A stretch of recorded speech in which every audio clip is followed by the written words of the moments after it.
Good evening, Legionnaires. This is Mr. Hare here from the Burke Hare House of Horrors team, and tonight's movie review I'd like to talk to you all about is none other than The Nun. Described as the darkest chapter in the Conjuring universe, The Nun in The Conjuring 2 was by far the most terrifying aspect of that movie. From the first moment you see her, to that infamous scene where poor Lorraine is locked into that room and she can merely see the shadow of the nun gliding across the wall.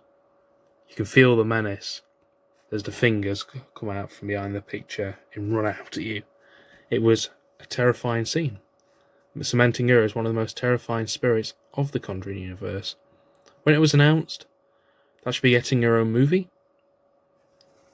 I think we're all intrigued and we're all excited. When I heard about the setting, it's going to be set in a remote Romanian monastery. Again, that's a perfect setting. 1952, okay. But it didn't really live up to the expectations, sadly. I mean, I could definitely see there was a lot of influence from Italian horror movies, particularly like Tombs of the Blind Dead in one particular scene. I can also see some influences from Dracula, the way that the Romanian peasants or Romanian villagers actually talk about the monasteries, if it's some cursed place, that evil lurks there. I mean, the premise of the story was interesting. When a nun there commits suicide, to investigate the strange circumstances of her death, Father Damien and novice initiate Sister Irene are sent to investigate, which, right there, you've got an interesting story, unaware that the monastery is being tormented by a demonic nun. It's kind of strange because the movie had everything going for it, which was right. The right setting, the right characters, although I will admit, Damien Blanchard is a great actor.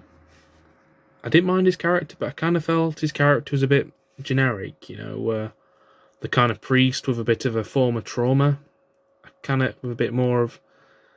We've kind of seen that before in many kind of recent movies, but I mean, the monastery itself is a creepy place, but I kind of felt like they didn't really utilise it as what they could have done. The movie is described as the darkest chapter in the Conjuring universe. But was it? Not particularly. I mean, I'm not into a spoiler kind of filled kind of territory here, but it was a kind of happy-ish ending. For the darkest chapter in the Conjuring universe, I was kind of expecting more something dark. I mean, this is the movie I wanted to be saying I was too terrified to watch, but actually watching it, I didn't really feel scared. It was more like a, wow, okay, sure. But the movie seemed to rely mostly on jump scares. In fact, that was the only scare it seemed to rely on, the jump scares. And I don't mind a jump scare. Like any bloke, I don't mind a good jump scare if it's done right, but when it just seems to be the only scare in your entire movie, then again it gets a bit on the... really gets predictable. Then the usual build-up, someone's in a creepy sequence or a scene or a location, it goes quiet, you can feel the tension, and you're sitting there going, 4, 3, 2, 1, bah! And you know it's coming.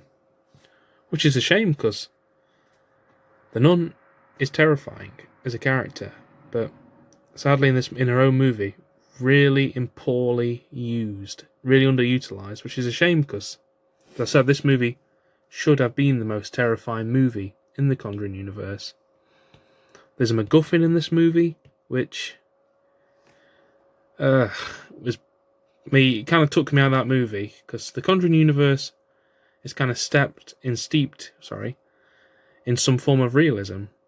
Whether you're not to believe in ghosts and demons, that is entirely up to yourself. But this MacGuffin, the blood of Christ, kind of made me go, right, where the hell are you gonna... There's a flashback scene which kind of took me out. Kind of reminded me of something out of a Monty Python sketch. But other than that, there are some things in The Nun I do like. As I say, I love the setting. Bonnie Aaron, is fantastic as the nun. She is, yet again, she steals the show, but sadly I just feel like she's really underutilised in this movie. There are some sequences which I quite liked, and a few twists I thought was, yeah, that's pretty good. There's one particular scene at the end which really cements the cynicism of the nun.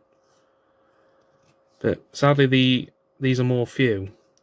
Whereas I think with the Conjuring universe, particularly towards the later movies, especially the last three, The Curse of La Llorona, and Annabelle Comes Home, which we will be doing separate reviews for, I kind of feel like, sadly with them, I mean, I'm a big fan of the Conjuring movies.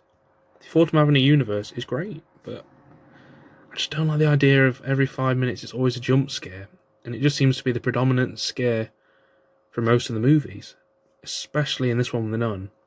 Even though it's a different ghost, it's still the same kind of scare, so it's like, it's becoming predictable, which is a shame, because the nun has got plenty of potential, and this movie had a lot of potential to be one of the most scariest of the generation, but it just didn't really utilise that kind of scares.